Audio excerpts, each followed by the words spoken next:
So new arrivals this week. How about the 1970 Chevrolet Nova SS Tribute? Yes. Cranberry red over black. Got a 383 stroker. Aluminum heads, aluminium, as they say over the pond. Holly Sniper EFI, which are so cool. Mm-hmm. They just bolt and go, right? Well, it's not. I mean, not quite that easy. Kind of like me. I'm very, very simplistic. They got to be tuned in. Oh, yeah, but they've got a computer and all that stuff. So, Tremec 5-speed manual, Moser 9-inch 370 posi axle. This Nova might be splendid, you might say. It might be splendid. How about the 1937 Hudson Custom Series 77 Country Club Touring Sedan? Beauty. Man, royal maroon over light brown. Known history from new. A very long-term ownership. The guy who owned it has owned it for probably 30-something years. And it's got the inline 8 and 3-speed manual. This thing is just stately.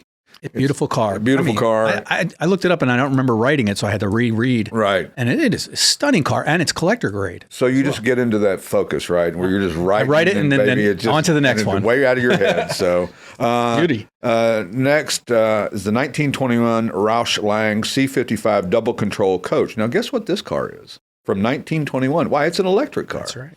How cool is that? People go, well, there was no electric cars back in the 1900s. Well, yes, there were. Mm-hmm.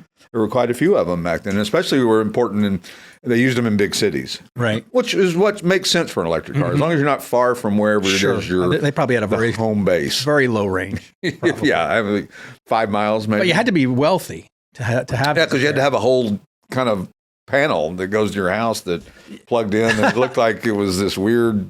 Have you ever seen those? No, the old ones. The old style ones. They're this weird-looking panel with all these resistors and things and brass pieces and kind of cool though. Mm-hmm. But anyway, this is black over floral print and red. The interior is quite interesting, dramatic on this car. Rarer than rare. Early Americana electric car. 48-volt electrics. Mm-hmm. It's just nicely preserved too. It's just a neat old car. It is really. It's in our main showroom if you get a chance. If you're here, and if you're not, classicautomall.com is our website, and we'd love for you to check out all these. How about another new arrival, the 1969 Volkswagen Type 2 bus.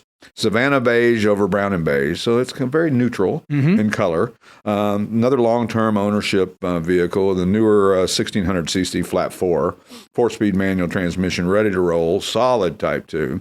I never forget my dad's girlfriend's daughters had a Volkswagen bus, and we drove from Salisbury to Ocean City, Maryland, and we went across this bridge, and it was really windy, and that thing was like, I thought caught the wind, like a sail. It got skinny tires, too. Skinny tires, and that wind up on that bridge, it was a little nerve-wracking. Is that the camper that's right out here? No, it's okay. This is more of just a regular old bus. Type 2 bus. A Type 2, yeah.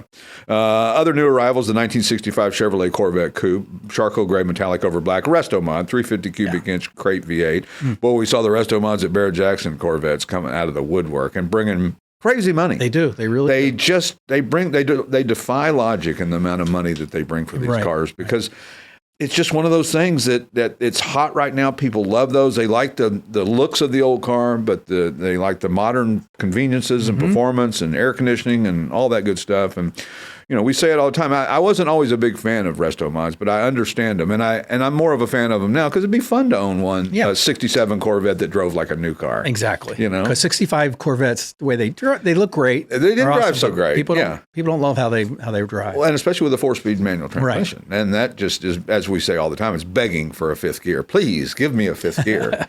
And last but not least, the 1971 Oldsmobile Cutlass Supreme Convertible. I think we've got this one sold, or I think it's going overseas. Lime over white, Survivor Cutlass, numbers matching 350 cubic inch 4-barrel V8, numbers matching turbo hydromatic 350, 12-bolt rear, power windows and brakes, and new upholstery. This thing, it will knock you over when you see it. You can't stop looking at it. It's just an amazing looking car, and one of those ones that really catches your attention, and I imagine it'll do well over in Europe, wherever it happens to be going. Absolutely. And if it doesn't go, check it out now on classicautomall.com. Absolutely.